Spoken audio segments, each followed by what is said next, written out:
That's what these long leaf anthurium are called, like strap anthurium. Anyway, that's what I've heard them be called, but they're really cool. And this was a really nice Monstera albo, really good variegation. This plant also caught my eye. I didn't catch the name. Oh, what is it? Geo something.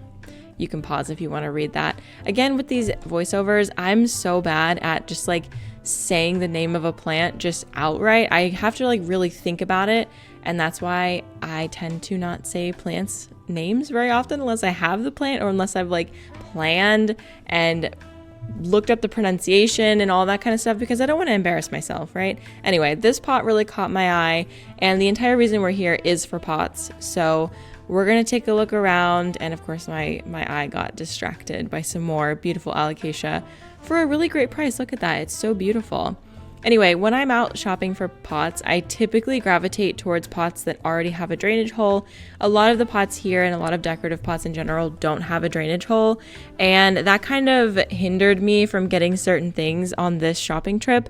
But in this video, I learned how to drill my own drainage hole. So that's really going to open me up to being able to buy a lot more pots, because I really prefer to plant my plants into a pot with drainage. So let's see what I picked up. Thank you guys so much for enduring another voiceover with me.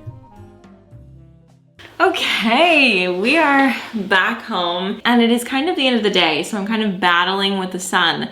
As we do as winter comes closer, the leaves on this tree out here go away, and so does the buffer of the direct sun. I really need to do the room update that I want to do in here. So in January that just passed, I built this wall and did everything involving that, but I have lived in it for a year, and there's a few things that I want to change. Nothing major, but probably just like add some curtains, do something on top of the bench back here to protect it from water damage and stuff. So I'm sort of starting to make a list of everything that I want to do. And one of those things that I will get to this year is installing curtains. Because every winter I just end up taping like white curtains up to the wall, and it's really annoying. I need to just install the curtains. So anyway, here's what I got at the store when I was at Helmy's. So first of all, I thought that these pots were so cute and they would be absolutely perfect for my anthurium that I'm needing to repot into ceramic. And the only thing is they don't have a drainage hole. So I am going to attempt to do the drainage hole myself. I've never done it before. I always said like that just is not worth it to me. But these pots were really cute, and they didn't really have a ton of options. Oh, see, there's the sun directly on my face. I bet we give it a few minutes and that's not gonna be a thing. So sorry about the non-professional. Okay, anyway, so I have a diamond bit drill bit, but I don't think that it's the right kind. I'm gonna try it anyway. And then I also picked up this pot because I just thought it was really pretty. You can see it has like this really nice like ribbing collar on the bottom and then like a little ledge here. And this one does have a drainage hole, which I'm pretty happy about. So this one was $16.99. These ones were $17.99.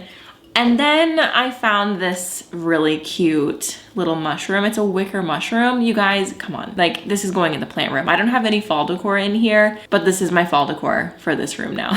Actually, I did hang up a little ghost garland that I made last year over the arched shelf, but this is gonna go on this table next to my Fittonia when I'm done repotting and stuff. And then I saw this plant, which if you saw my shopping in Minneapolis video, I showed this plant and I was like, oh, I wish that I got it because it's so cool. It really it reminds me of a plant that would be in a botanical garden, like that curly ginger plant that you always see in botanical gardens. This really reminds me of that. And so I finally decided to just get it. It was 30 bucks, local garden center, you know, why not? It does need to be cleaned up. But I'm really excited to see how this plant is gonna grow in my collection, especially as my collection expands into the greenhouse. That's gonna be perfect for out there because look how much space it takes up. Like, this is not gonna be great for in here because there's not a lot of room for something like that.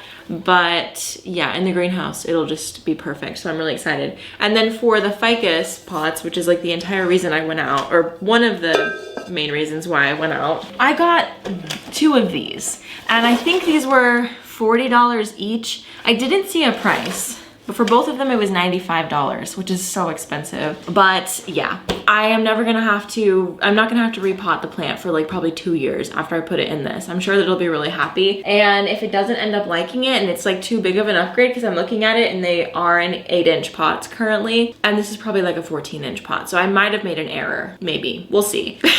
Who knows? Maybe they'll grow exponentially in the greenhouse and this will have been a good decision.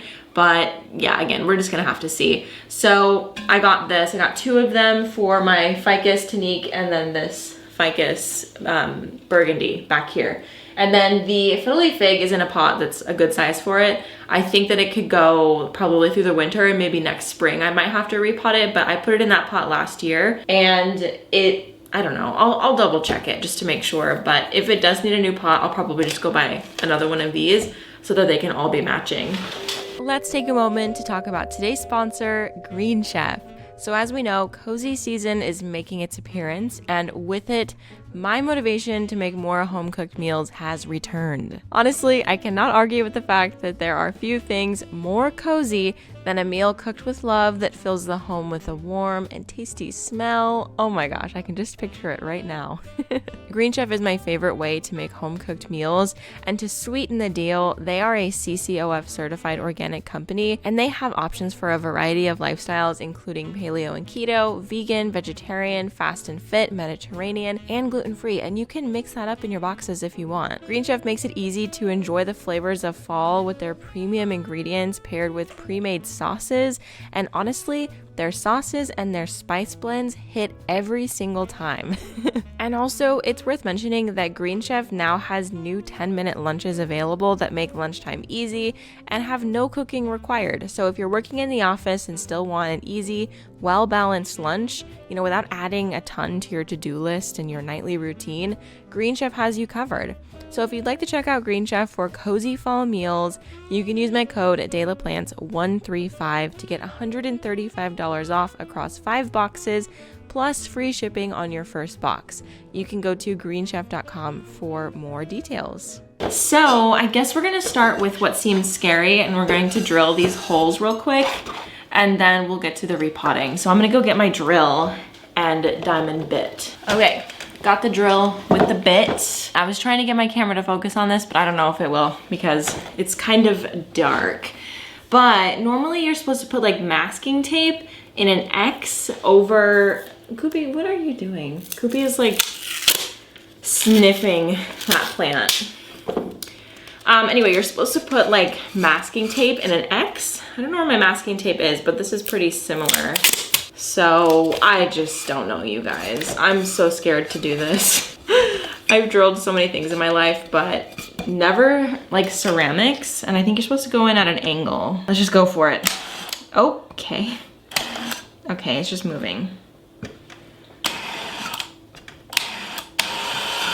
Like, how do people do this? Okay, like...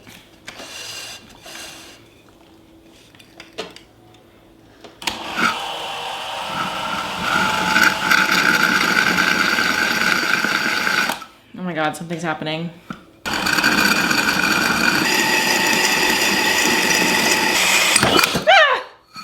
Oh.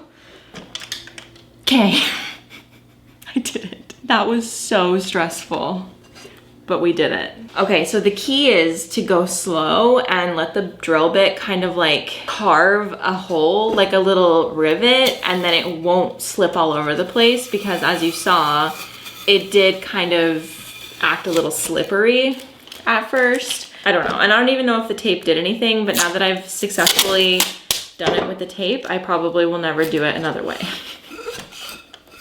Did the tape help with grip? Possibly, actually. Oh, and also, I like braced my thumb on the drill and then put my body weight against the drill so that it wouldn't move, and then I put my hand here and my thumb here, and that helped it to not dance away. Okay, groove has been made. Now I'm slowly tilting up. And once you're like straight up and down, you just like hold, like just keep drilling until you make it all the way through. And I'm applying like minimal pressure. I think that's always gonna scare me. This one looks like it was much cleaner of a break. Wow, Leo. That was so easy. Perfect. There's a few other pots that I want to do that with, now that I know that it's that easy. Well, since I've done that, I'm gonna go get the anthurium and we're gonna repot those first. Okay, here they are. Whew, people have been telling